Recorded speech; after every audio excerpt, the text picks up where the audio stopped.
Hello everyone and welcome you all for the module 4 of our WSET Level 2 certificate preparation in wines. So in today's module we're going to discover the grape growing and related labeling terms as per the WSET Level 2 official book. Like I always mention, if you guys in need of WSET Level 2 digital the book in PDF format, please drop a comment so that I can reach out to you guys and share the book with all of you. So when it comes to today's module, the grape growing and related labeling terms, this is very special and very crucial for us to understand, because in this module we're going to cover some of the most important factors when it comes to grape growing. We're going to understand what is wine, what are the requirements for wine in order to grow and thrive and produce a healthy crop of grapes, and also what are the climate conditions, what are the different factors of climate influences to the quality of the wine. And there can be questions based on this topic as well, because we are covering a bunch of information in this one module, and also it's going to be quite longer than the other modules, because all these subtopics are very important for us to have a very clear understand. Therefore I'll be describing them in detail a little longer than I did in my previous modules, because these are pretty much complicated topics as well. My name is Nilanta and I'm a WSET Level 3 certified sommelier. I'm currently working as a sommelier, and I do all these wine education contents for free for everybody, for anyone who is willing to learn about wines and start a career in this the world of wine as well. And yeah, when I was preparing for my wine educations, YouTube was one of my go-to information source, and thanks to those plenty of wine professionals who are sharing their information, their knowledge, as well as willing to help others to build up their career in this world of wine as well. And I'm so thankful I could come across some of them during my WSET preparations as well. So without further ado guys, let's get started. So let's start by understanding what are wines. Like any other plants that produces any fruits, wines are the plants that produces wine grapes. So they are the plants that produces these grapes in order to produce a wine. So they both call wine, but vine is the name of the plant, right? So they can live up to 60 years or more. In spring marks the growing season. It grows new shoots, leaves and flowers, and by the end of summer those flowers have transformed into crop of ripe grapes. So they have a cycle of this growing season starting from spring. So in spring they start with new shoots, and then they become the buds, flowers, and a bunch of grapes, and the grapes start to ripen in the summer, etc. So most of these wines can live up to 60 years old, right? But some of the wines have lived more than 100 years old. Oftentimes we see wine labels clearly mention old wines. So old wines means those wines are made using the grapes that are grown on wines that are lived up to 100 years or more. Oftentimes those old wines produces low yield but high quality grapes. So the wines that are produced from those high quality grapes tend to have more richer, more pleasant, much more complex fruit flavors. Therefore those wines are quite expensive as well. If you have any wines that are made from these old wines in your list, in your cellar, you know that these wines are often demand higher prices as well as higher quality as well. So this is the wine cycle we will be covering in upcoming slides. So yeah, the wine needs, what are wine needs? So this is the most important part of this wine, okay? For sure in your exam there are going to be questions based on this information, what a wine needs. Like wine needs 5 elements. Basically they are warmth, sunlight, carbon dioxide, water and nutrients. So like every plant, wine needs these 5 elements to grow and thrive. These 5 elements are crucial for photosynthesis, like in any other plants, any other fruit. So wine also needs these 5 elements in order to thrive, in order to grow and produce a healthy crop of grapes. So when it comes to photosynthesis, you may have heard of what is photosynthesis. So basically it's a process of combining carbon dioxide that are found in the environment with the water that are uptaken by the roots of the wine tree, and start producing sugar. So this is the process called photosynthesis. As this process continues, so the grapes become riper, the grapes start to develop signature fruit flavors, and the sugar levels slowly rising as it gets riper. So everything in between is belongs to this photosynthesis part, right? And it's very crucial. The sunlight and warmth is very important for photosynthesis, because if they do not have this warmth or the sunlight, it cannot thrive, it cannot grow. That is why the wines are in dormant state during this winter season, because winter is so cold, there is no heat, there is no sunlight. So during the winter time, the wine stay dormant. We will be learning about them in coming slides. So this is pretty much all you need to know about what a wine needs and what are wines and what are the 5 main elements and what is photosynthesis as well. Grapes. What are grapes? So grapes are the fruit of those wines, mainly discussing 5 key stages of ripening process. The grapes are the fruit of those wines that we discussed in previous slide, and the grapes ripening process is discussed in 5 key stages of WSET level 2. So it's very important for you to have very clear focus, because you never know the questions on your exam can come from which stage, gonna come from which the part of this the grape ripening process. So therefore everything that we discuss in this chapter will be pretty much helpful for you. So starting from the flowering, in spring it produces cluster of flowers. Like we discussed before, in spring start the process of ripening with the cluster of flower, and then each cluster of flower will become a bunch of grapes. Each flower needs to be pollinated and grape. Unlike any other fruits, the grapes heavily rely on the pollination through the air. So as the wind flows through these trees, it's automatically get pollinated. There is a process behind it. For level 2, we do not need to go deep into those things, but it's rely on the wind in order to pollinate each flower to become a bunch of grape.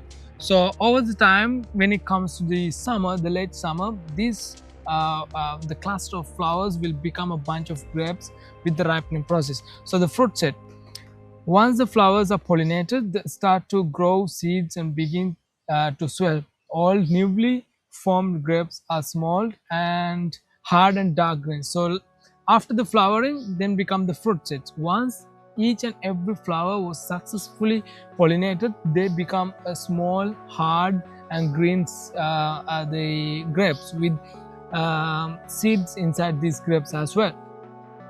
And yeah, once the fruit set is completed, then this veraison phase is coming. This is the stage pretty much important, more likely to get a question from this veraison. What happens at this stage of veraison in black grapes? What happens during the stage of veraison in white grapes? So this is pretty much tricky.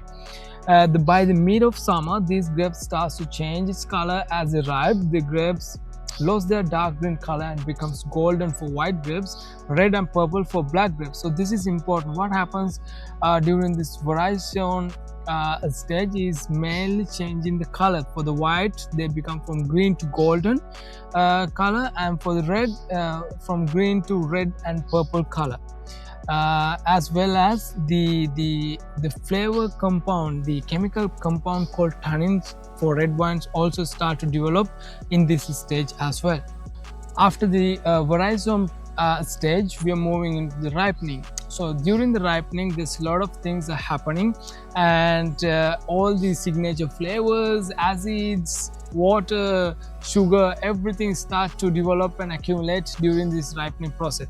So the grapes swell with water and becomes fresh and fleshy. So first of all, the grapes start to become more larger, relatively larger than veraison phase, and they accumulate with water, acids, flavors and everything. Acidity drops, sugar levels rises. So as it's continue to ripe, so acid levels drops in the grapes and sugar levels start to rise. herbaceous flavors decrease and signature flavor develop. So signature flavors of certain grape varieties that we describe start to develop during this ripening process, and the herbaceous flavors start to decrease, meaning that during this early stage of the ripening process, the grapes tend to be more greener, more smaller, and more harsh flavors, and they slowly start to become much more richer, more pleasant, and more riper flavors. From green fruits to stone fruits to tropical fruits. For green fruits like green apples and then pears, etc., and then start to become stone fruits like apricot, peach, and then tropical fruits, the pineapples, passion fruits, mango, etc. So during these green fruits also, meaning that herbaceous flavors, right? It's like a grassy, minty flavors also belongs to this herbage. And also, if the tannins are not ripe properly, it contributes to these harsh herbaceous flavors as well. For black grapes, flavors from fresh fruits to cooked fruits, meaning that fresh black grapes like blackcurrant, black cherry, all these fresh flavors becomes cooked flavors, meaning that they're extra ripe.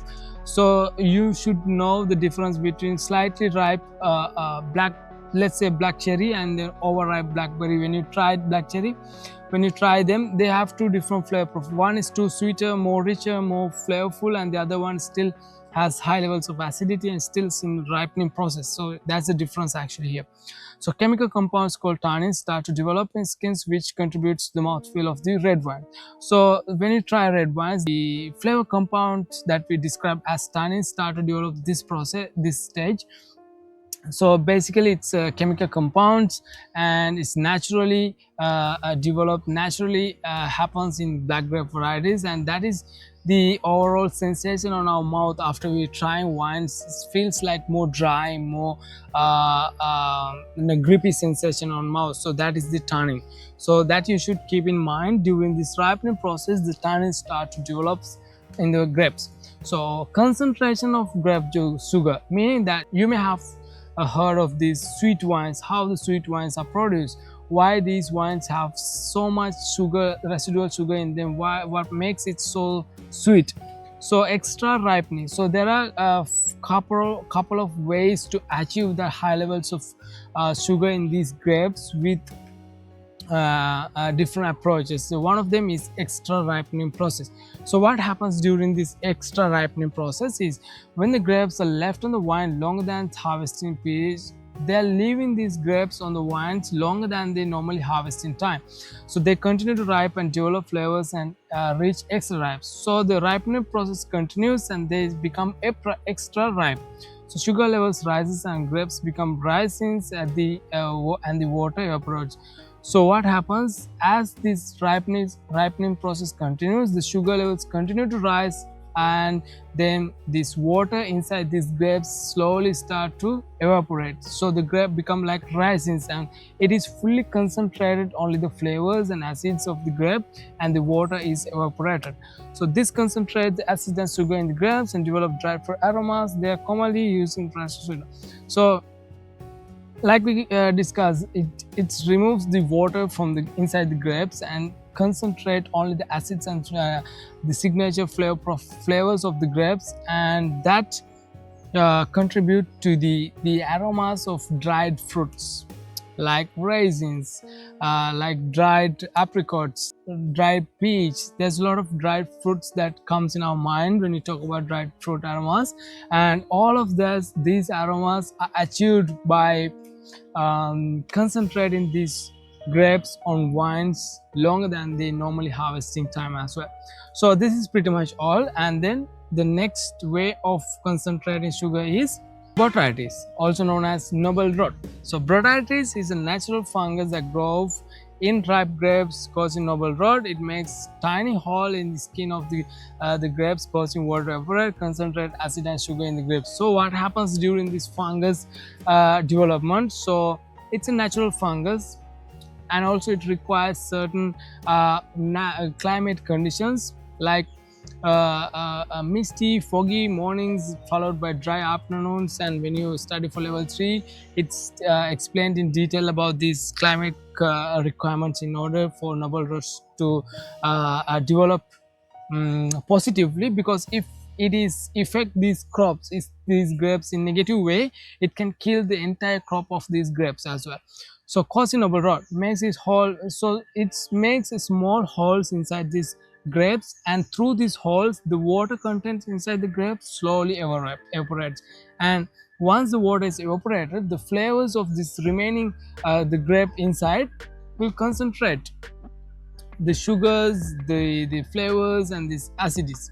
So it can easily destroy the crop if right growing conditions are not like we said, if the right growing conditions are not met, and this fungus will start to grow, then the entire crop gonna be destroyed.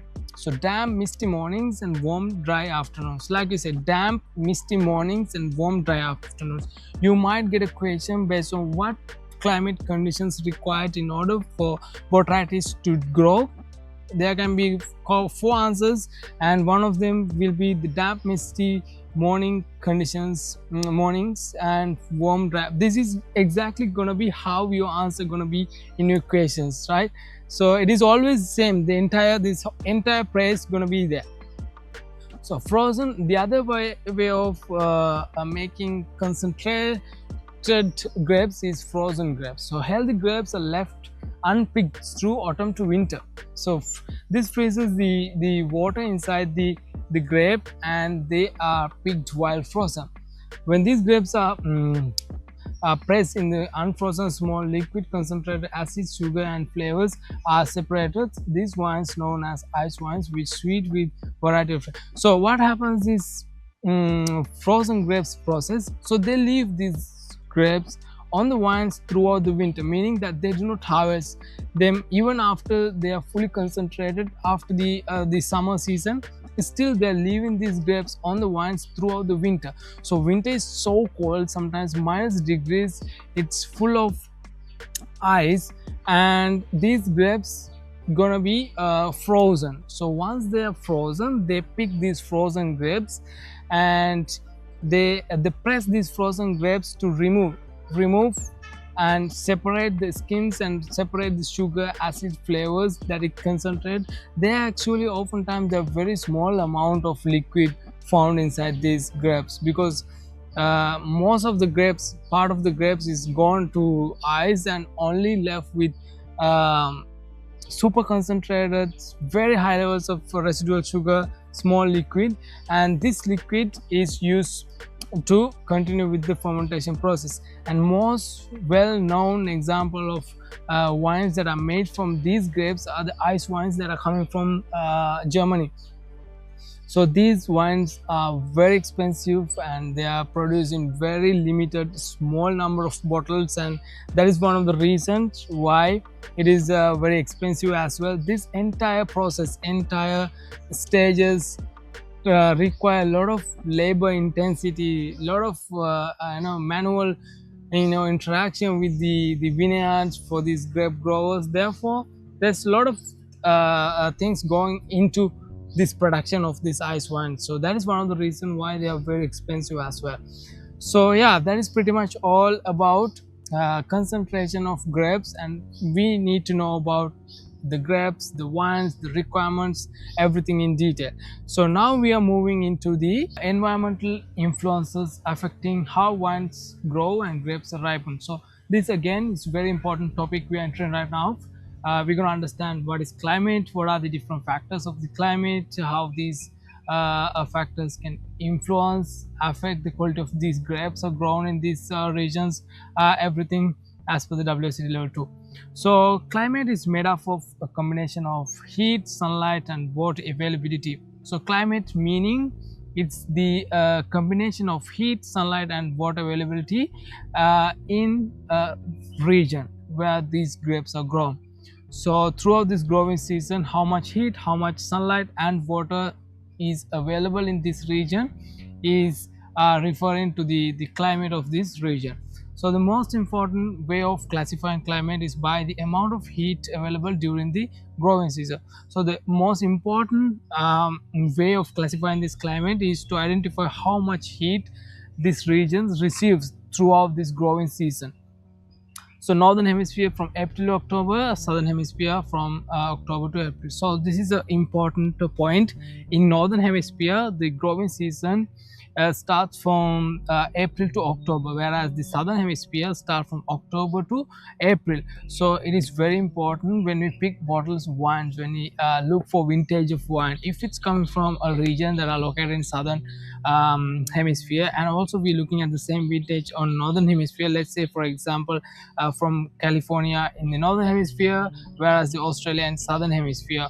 So even though they are the same vintage, but still they have 6 months all differences of these vintages because of these geographical locations, right?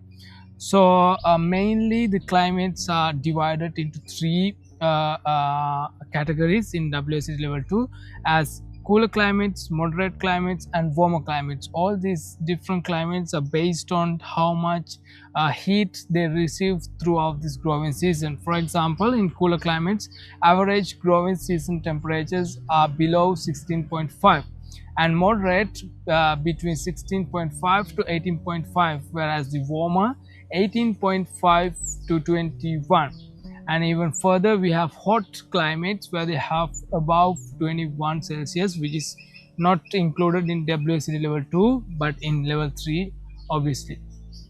Temperature is so important as it determines which grape variety, which style, how the wine, the flavor profile overall is going to be, etc. Everything determines based on how much temperature they receive in this region.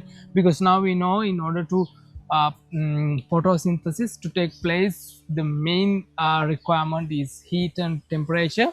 So depending how much heat, how much temperature they get, this process is accelerated, and it's speed up the process of producing sugar in these grapes, and eventually contributing to the signature flavor development as well.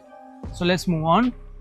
Climatic influences. So what influences these climate conditions? One of them is latitude. Now we know what is the latitude. The most important factor that affect the wine regions climate. Most vineyards are located 30 to 50 degrees south or north of the equator. Now we know what is latitude, meaning that how far from equator these regions are located. Now we know wine belt, which is classified between 30 to 50 degrees of latitude, meaning that from equator towards north pole and equator towards south pole. So both the poles between 30 to 50 degrees is the most favorable climate conditions for this wine productions, for these grape growing conditions. So latitude is one of the most important factors that determines these regions suitability of producing wines as well. And then we have the altitude. As altitude rises, temperature drops. Similarly, vineyards located at high altitude will always have a cooler climate than vineyards with the latitude located with lower altitude. So altitude means what is the elevation, how much of the elevation from the sea level, from the ground. For example, even though I am from Sri Lanka, and we are relatively a tropical country, and we have a very warm temperatures throughout the years. But even though we are in a small island, we have one upcountry parts in the middle of the island where it's called Nuvarelia. So this part of our island is always have very cool climate because of this high elevation, whereas our southern and the other parts of the island relatively have warmer climates because of the lower elevation, because of the altitude, right? So this is just an example. As altitude rises, what happens, its temperatures are very cold, therefore sugar levels are quite lower and the acidity levels are quite higher, that we already need to know. And then seas. Vineyards that are located closer to seas can benefit from the moderate influence. Good examples are South Africa, Cape region benefit from the ocean currents from South Pole. Vineyards in northern Europe benefit from the warm currents from Caribbean. So this is likewise. Seas, they plays a crucial role in moderating this wine the grape growing regions during the very warm conditions. The regions that have very warm conditions, like in South Africa, they have this cooling effect from these the sea winds, whereas in Europe, in northern hemisphere, they receive this warmer winds from ocean currents, also called a Gulf Stream. In level 3, it's explained even in detail. So there is a warm current from this ocean wind and moderating the climate conditions of these regions, and eventually contributing to longer growing season. It's allows grapes to reach full ripeness, as well as developing the flavor profile, the signature flavor, signature characteristics even further. So seeds plays also a huge role to influence the climate of a region as well. Similar to seas, we have rivers. Rivers take longer to warm up and cool down, helping vineyards to extend the growing season. It can also reflect in sunlight, helping latitude further from equator, and helps to protect from frost. So rivers plays even crucial part as well. Similarly, like seas, they also take long time to cool down and warm up. Therefore, even the growing season have warm temperatures. These regions, the vineyards located closer to rivers, can still have very cool moderating effect from this the water, because the large bodies of water takes longer to cool down and warm it up. So even though on the land temperatures are higher, temperatures are changing from winter to summer, but still the water take longer than the land. Therefore, these vineyards located closer to rivers can still benefit from this effect of this water. And the other part is the reflecting of sunlight. Certain part of the cold regions, they lack of sunlight, lack of heat. These regions, these vineyards closer to rivers can still benefit from this reflection effect. So the sunlight that are falling onto the water, they can reflect to the heat towards the vineyards, in those regions. So in level 3, we explain in detail about these effects. So for level 2, you just need to know about how the rivers can influence the vineyards climate conditions or a region's climate conditions. Then you need to know reflect the sunlight, and also moderating the climate conditions, since it's warming up and cooling down slower. And also those vineyards, especially in Europe, they have very cool climate conditions, and frost is one of the major grape growing challenges for grape growers. And the vineyards located closest to rivers can benefit from this heating effect, and it can reduce the effect of this frost, because frost can form in very cold climate conditions, but when it's located close to a river, because of this continuous wind, it can slow down this frost forming conditions. And then the air, cool and warm air from seas have a greater influence on vineyards, both in cooler and warmer regions.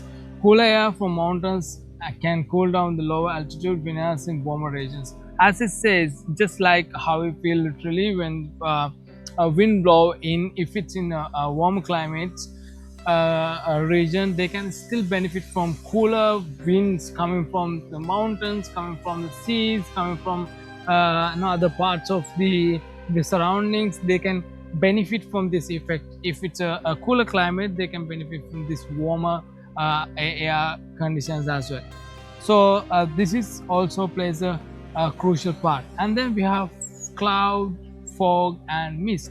These are all water vapors that can be seen in air. Clouds can block the sunlight. This slows down the photosynthesis. Fog forms in ground levels and cool down the vineyard. Mist is less dense from fog. Mist in vineyards closer to vineyards in like this. So all these three conditions, the cloud, fog and mist, they all are water vapors that can be seen in clouds. The clouds are relatively larger, and they are a collection of a large amount of water as we see in sky. And If these clouds are formed closer to a vineyard, it can cause to block the sunlight that are receiving to these vineyards, so it can affect the growing season by slowing down this photosynthesis process. Even this fog and mist still can affect the climate conditions, contributing to have very cold effect on these vineyards because of it lacks the warmer temperature conditions throughout this growing season as well. So all these three are water vapors that are forming in this environment, in this surround.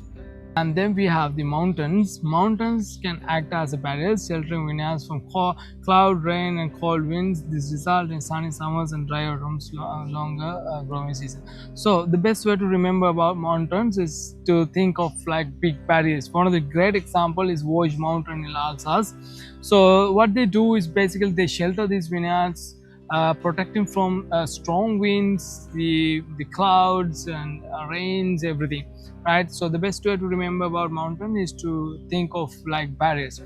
And then slope and aspect. So vineyards that are located away from the equator will receive less sunlight. Therefore, those vineyards located on slope facing equator will receive maximum sun exposure and result in more riper grapes. So this aspect and the slopes is very important for those regions, the vineyards located away from the equator, meaning that the longer these vineyards are located, they get the lesser amount of heat and sunlight. For example, in Europe, let's say in Chablis, uh, in order to produce best wine coming from Chablis, the best of the best is classified as Chablis Grand Cru. So these Grand Cru vineyards are always located in the slopes, south facing slopes, and the direction of which these vineyards are facing known as aspect. So in order to receive the maximum sunlight and heat, those vineyards located in northern hemisphere must be face south side, right, the southern part. So then only they receive the maximum sunlight and heat in order to produce a healthy and riper bunch of grapes. So slope and aspect is very important therefore. And then we have the soil. Soil provides water and nutrients. It can also affect the temperature. If the vineyard surface is stone, they can absorb the heat and release at night, influencing grape ripening process. So the soil can affect the grape ripeness in two ways. The one is the most important part, to supply the nutrients and waters that are required in order to grow and thrive for the wines. It's pretty much essential. Different types of soil carries different amounts of these nutrients and other things. And then also can if affect by radiating the heat. If a vineyard that have the stones on the surface of the vineyards can receive the heat from the sunlight and then radiate at night, contributing to the longer growing season. Even at night, these wines can still continue this photosynthesis process by sugar production of these wines. So this is very important. Also, to keep in mind, make it easier, you can think of like nutrients and water supply as well as radiating the heat. So these are the two important factors to keep in mind. Weather. So we discussed already what is climate. So climate basically describes the average levels of temperature, sunlight and rainfall in a region can expect annually. And while the weather describe what actually happens on region daily. So weather meaning that what actually happening on day-to-day basis in these regions, how much water, how much rainfall, how much sunlight they get on day-to-day basis. But climate meaning that annual average levels of temperature, rainfall as well as the sunlight. And then we have the cool vintage. We have vintages on wine labels especially. Vintages means in which year these grapes are harvested, right? So wines struggle to ripen their grapes and acid levels will be too high, and the sugar levels will be too low.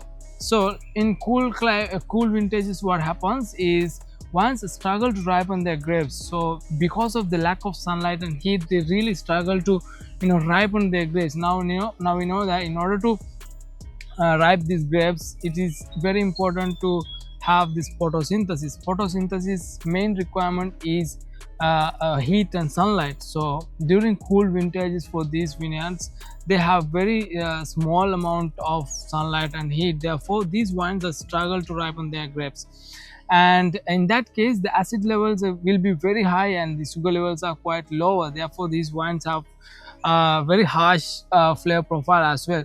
In hot vintage, what happens, the opposite of the cold vintage, so they receive extreme levels of temperature throughout this growing season, and grapes can develop dried fruit aromas and even can have damage by some. There can be many negative effects when a region receive very warm temperature conditions throughout the growing season. One is the grapes will be overly ripe, therefore they have very cooked aromas and flavors, and the other way, these grapes can literally have sunburn effect. When the grapes are affected by sunburn, it won't be suitable for wine production, because they can no longer use these grapes to crush and release juices to start this fermentation process, because they are already damaged. And in extreme conditions, wines struggle to ripe grapes and even can shut the wines. So when the temperatures are extremely high, they cannot ripen these grapes, and it can even result in dying. Just like our day-to-day farming, if we take an example, if we receive too much of sunlight, it will definitely cause to these plants, these trees to die, because they literally lack of water, literally lack of these cool conditions, and therefore these trees and plants will die. And the similar thing will happen, because wine trees are even more vulnerable to these extreme climate condition, whether it's too cold or whether too hot. It's very vulnerable. So irrigation is a common solution, but these regions does not have sufficient water. So irrigation is the only option during these extremely high temperature conditions. The time there are parts of this world, parts of wine production regions, they receive extreme conditions of this temperature, and they have to use irrigation. But in order to do irrigation as well, they do not have sufficient water, because temperature is too hot, and it is summertime, and these regions, these parts of the world, they struggle to find water at that time as well. So they have to be very careful using these available resources, especially when it comes to water. So it is quite difficult for these grape growers. And now we have the drought caused by prolonged periods of below average rainfall, and often become worse when the temperature is higher than average. In worst cases, wines can struggle to ripen their grapes and die. It can only overcome by irrigation, but lack of water is a serious challenge. So similar to this hot vintages, extremely high temperature conditions, it will result in drought for sure. And certain regions, they already have these drought conditions, but it can even get worse if the temperatures even become more higher during these drought conditions, and then the wines can literally start to die. So the regions that are expected to have these drought conditions, the wine growers, the grape growers, they already prepare with these solutions, because the only solution for to combat this drought condition is to irrigate these vineyards. Irrigating means supply the waters. So there are different ways of irrigations, like we have flood irrigation, drip irrigation, and sprinklers. We discuss in detail in level 3, but for level 2 we just need to know about the drought, and the way to overcome drought is the irrigation. So if the average temperature growing during this growing season, these regions receive much more higher, what happens, the drought condition become worse and eventually result in these wines die. And then we have high levels of rain. This can cause many problems like fungal disease. Excessive rainfall close to harvest can result in swelled and diluted flavors of profile. Sorry. So high levels of rain, one of the main challenge is it will accelerate these fungal growth of these vineyards. If the fungal growth start rapidly, what happens, it will result in low yields, as well as sometimes it can destroy entire crop of these grapes as well. And the other one is if it's closer to harvest time and the rainfall start to get higher, it will result in diluted flavors of these grapes, as well as the grapes become swelled with water. So swelled water obviously result in diluted flavors, and eventually this grape juice gonna taste like water. So that is the challenge. And then we have this hail. Hail can damage even the entire annual crop. Of hailing means like kind of like ice, larger cubes. It's a rain. Basically, once these large ice fall into the vines, into the grapes, it can destroy the entire vineyard. There are parts of wine regions like in Argentina, they have very hail problems, and the way to combat this hail is to net their vineyards. Most of the vineyards they practice this option, netting their vineyards to protect these the hailing from the hailing, as well as some grape growers, the grape growing owners, they own vineyards in different parts of the same region. So at least if one part gets affected by hail and the other part they're gonna have the grapes. So this we learn in level 3 in detail about hail. And then we have the frost. This is a particular risk in spring, as it can destroy one's new growth, reducing the number of grapes growth in year. So frost is particularly challenging in cooler climate conditions regions, like in Chablis. Is one of the major grape growing challenges is frost, is because if the frost start to form during this budding stage, it can reduce a relatively large number of crops from their annual yield, and it can result in a very low amount of yield at the last by the harvest time. So this is pretty much all about frost, hail, high levels of rain, and drought. Training and pruning. This is one of the very essential part of this wine growth cycle. In order to harvest a healthy crop each year successfully, majority are used in trellis. Pruning take place in winter, while the vines, and we know now during the winter times the vines does not grow, doesn't make any grapes. Nothing happens during the winter time. So the tree goes through a dormant period where it rests and start to storage all the required carbohydrates, nutrients for upcoming growing season.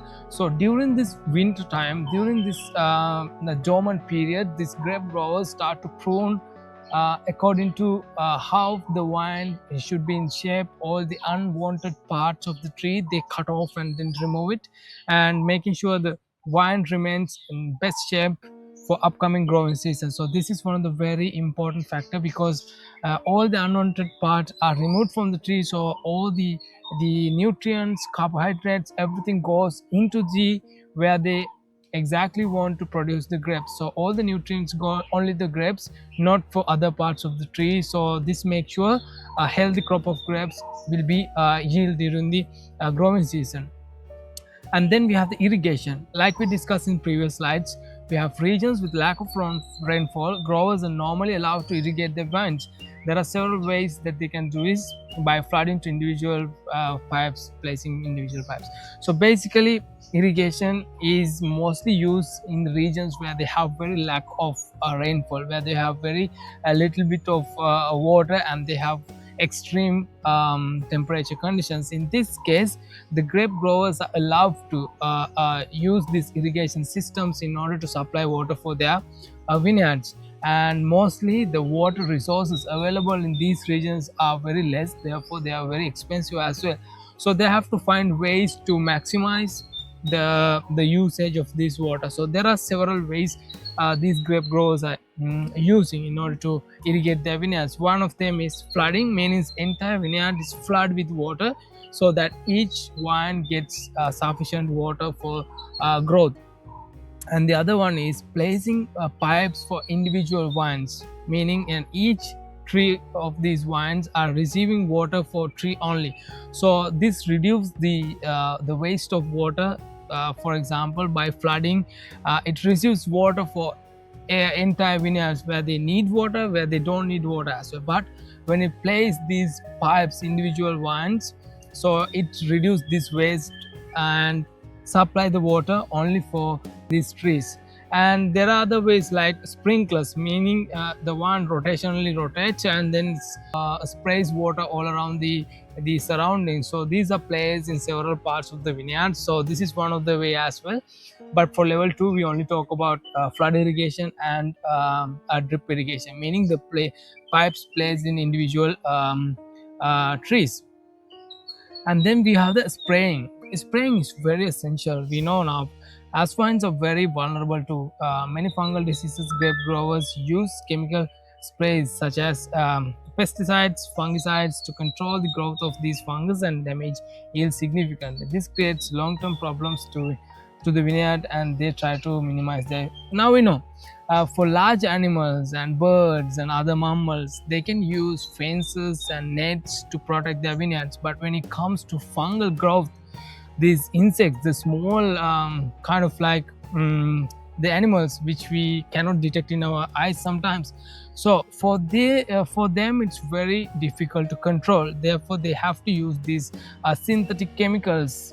And now we know that there are different levels of viticultures, as conventional, sustainable, and then we have organic, biodynamic, etc. Depending on the certified level, whether it's a conventional, meaning they have a very less restrictions of what chemicals they can use, what fungicides, pesticides they can use, so they are free to use any of them that they want. But when it comes to sustainable and organic, even biodynamic, they do not allow any of these synthetic chemicals. They only rely on natural fertilizers processes, which we discover in level 3. So yeah, for control this growth of these fungals, these pests, they have to use these chemicals. But depending on the level of certifications that they maintain in these vineyards, whether it's a sustainable, organic, or biodynamic, the usage is different. And when it comes to organic and biodynamic, it's extremely strict, and they are not allowed to use any of these synthetic chemicals as well. So this is pretty much we need to know about what is irrigation, what is spraying, as well as what is training and pruning. Yield, this is the ultimate goal of every grape grower to achieve. So if the vine has sufficient levels of heat, sunlight, water, irrigation, and carbon dioxide, it can create a healthy crop of grapes. The yield is the measure of the number of grapes produced per unit area. They're set by the government of the area in very important factor that affecting the yield. So like it says, yield is the number of grapes that are grown in particular area. And depending on the area, if it's an old world, if it's European Union vineyards, they have very strict rules set by law, how much grapes they can harvest, how much yield they can get in a specific area, in a specific vineyard, in order to make sure maintain the highest levels of qualities. For example, like in PDO, let's say Sancerre or Chablis, they have strict limits how much they can grow, how much they can yield, how much grapes they can yield from these vineyards. Because if the yields become relatively large, then the quality of these grapes become quite low, then it become more diluted. But when the yield is controlled, when all the fertilizers and everything is controlled, they make sure they produce high quality grapes, which will result in quite good wine in final product. Then we have the harvest. Harvest is one of the most important decisions that the grape growers make, because depending on the whether the harvest is earlier or later of the ripening process, the sugar levels, acid level can be varied. Grapes can be harvested by machine or hands, and neither of these fundamentally better for wine's quality. The choice of depending on the style of the wine, location, and vineyard. So harvesting is the most important decision that is taken by the grape grower, because depending on whether the sugar ripeness level is early stage or the later stage. If it's early, what happens, the sugar levels in the grapes become quite low and the acidity levels become quite higher, and certain wine styles prefer to have in this kind of grapes. And when the the harvest takes place in the later stage of ripening process, what happens, the sugar levels become higher and the acidity level becomes quite lower. So that is also one of the requirement for certain styles of wine, and this is very very important to make sure uh, the harvest is taking place in exact right place, because the sugar levels and acidity levels are significantly varying in very short period of time during this ripening process. So it's very difficult and very kind of like tricky decision these the grape growers are taking. And the next thing is, depending on if the grapes are harvested by hand or machine, it does not influence the quality of wines, meaning that if the grapes are harvested by hands, we might think that, oh, the wine is good quality because they are harvested by hand. No, it's not a primary reason to be if the wine is quality in good quality or not. It is just one of the factor that contribute to the overall quality of the wine, because certain grape varieties, certain wine styles require the grapes to be harvested as whole bunches. When the machines are used in the harvesting process, they are not able to get these grapes as whole bunches, because each individual grapes are taken out from these bunches, and then harvest takes place into the large baskets during the machine harvesting, and it's not quite controlled like we do in hand harvesting. And also depending on the place where these vineyards, certain vineyards are located on very steepy locations where they are not able to use any machines to harvest the grapes. So in that case they have to use hand harvesting. There's no other option for them. This is also matters. And also the way the vineyard is designed. If it's a trellised vineyard, it's easy for machines to be used, but if it's not trellis and it's a bush wine, let's say, so then they have to use this manual harvesting by hand. So these are the harvesting information that we need to know about. Labeling and relating to grape growing. I hope you will understand this part quite clearly, because this helps us to understand a wine label. When you pick a bottle of wine and you look at the label of the wine, this information gives you the skill to read all the indicators of those labels, and I'll try my best to communicate quite clearly for you as much as I can. So we start with geographical indications, also known as GIs. So GIs are common to every wine producing region in the world, and they regularly appear on the wine labels. This because the area where the grapes are grown can actually influence the style of the wine. They are legally defined vineyards area within a country, and they can be large or very small. So GIs are basically appeared in each and every wine label that we find in our cellars, right? So this is relatively indicate where the grapes are grown, because certain wines tend to have flavors of kind of like sense of its origin places. So also we known as terroir. So GIs helps us to understand the terroir of the wine as well. And also these GIs can be as small as a small village, or as large as entire region like Bordeaux. And it can even be like a Sancerre. Let's say it's a small PDO within France, and the Bordeaux is one of the largest wine regions in France, and they both are GIs, right? So in that case we need to understand what is GI and what helps us to understand the label by looking at these GIs. So yeah, and then the GIs in the European Union indicates where the grapes are grown, which grape variety must be grown in that area, and how the wine should be made. So if the GI is in the European Union part, then it indicates where the grapes are grown and which grape varieties grown in that specific area, as well as how this wine can be made. They cannot use any techniques, any methods apart from what the law says. They must follow these wine laws strictly. If not, they might get banned from these legislation as well. So it's very strict, these European Union geographical indications and their wine laws. And European GIs are further divided into PDO and PGI, and these GIs are further divided into PDO. Um, we have PGIs, protected geographical indications. So PDOs are relatively small areas with tight regulations. PGIs cover much wider. So PDOs are relatively smaller compared to PGI. PDO have more stricter rules when it comes to the wine making, grape growing, and everything in between. And PGI covers much more wider area than PDOs, and the restrictions are less compared to the PDOs. Relatively small areas with tight regulation. PGI is a wider area with less strict regions.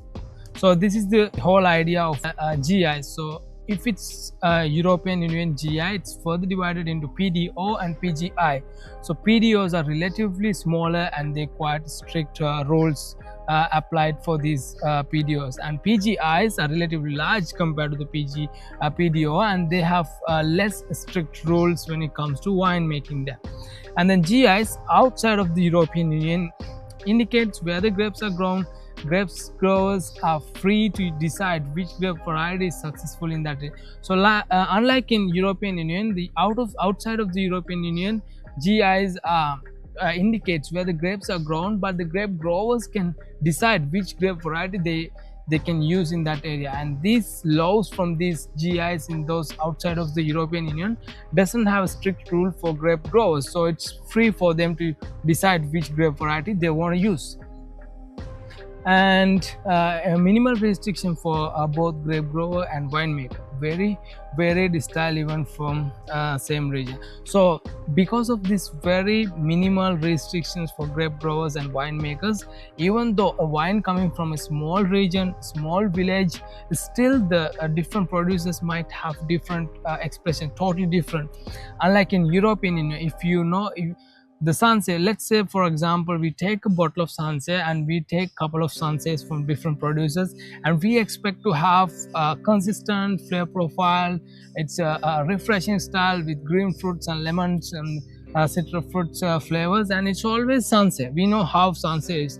But when it comes to outside of European Union, even though we're looking at a specific village, specific region, still different producers have totally different expressions, even though it's the same grape variety. So this is the influence of these GIs and their regulations and wine laws when it's come to winemaking. I hope it's clear for you, and if you have any doubts, you can always leave a comment below so that I can reach out to you guys with informations and as much as I can do for you guys. Other terms relating to grape growing, especially the wine age. This is one of the very common term that we see on wine labels. The old wines, or if it's a wine coming from a French, it's mentioned Ville Vigne. It indicates us the grapes that are used to produce these wines are grown in very older wines. Oftentimes they are over 100-year-old wines. And now we know over the last slides that we covered, older wines tend to produce grapes that are very concentrated, high quality and more flavorful grapes. Therefore, the wines made from these grapes tend to have very complex fruit flavor profile. And that is one of the reasons why these grape growers and producers use this term to indicate for their consumers the wine is made from these old wines. So often the consumer knows, oh, this wine is made from old wines and it should have some nice fruit flavor profile. And this term is not legally defined as a determination to say that the wine is high quality. It's just a term that the grape growers and wine producers use. And the other most important term on a wine label is the vintage, because this indicates several things. The one is, this refers to the year on which the grapes are harvested. This communicates when the best time to consume the wine. So vintage refers to the year where these grapes are grown and harvested and made the wine. If it's 2026, let's say, the grapes are grown only in the 2026 vintage. So this communicates us when to consume this wine to enjoy the best possible flavor profile without being it's too old or being it's too young. We know this is the best time to consume this wine, especially for those who are investing in wines, wine collectors, as well as fine wine drinkers. Vintage is one of the key indicator for them to decide whether to go for certain wines or not. And also in some regions weather is significantly changing year after year, no. So this communicates the climate condition for that, especially the prestigious regions like Bordeaux. Bordeaux is one of the regions that produce some of the finest wines in the world. So having this vintage on a label, it indicates the year of which the grapes were grown. And it is also one of the regions that has very significant climate condition variation year after year. It's not the same vintage conditions, same climate conditions that they receive in 2026 than 2025. So they totally change. So this communicates to the consumer if the vintage had certain good, growing conditions to produce that wine, because those regions are produce some of the longest age worthy wines, and most of the time these wines can age for decades. Therefore, in order to invest in these wines, the consumers, the collectors should know exactly the growing condition of that specific year. So this is one of the communicate as well. And the origin of northern or southern hemisphere, as they have 6 months. So in northern Europe, we know now the growing season is from April to September, whereas the southern hemisphere have the aging growing season from September to April. Therefore, if it's a wine from the same vintage, depending on the southern or northern hemispheres, the southern hemisphere wine is 6 months older than the northern hemisphere wine. So it's very important to understand this as well. If it's a wine coming from Australia and if it's a wine coming from California, the Australia wine from the same vintage have 6 months older, 6 months much more maturity than the wine coming from California. This is very important to understand as well. I hope everything is quite clear for you, especially the old wine terms, the vintage, and everything that we discussed related to the labeling terms. If not, please drop a comment so I can reach out to you guys with relevant information as well. So I'm gonna see you in the next module 5. Everyone have a good time, have a good study, and yeah, see you soon.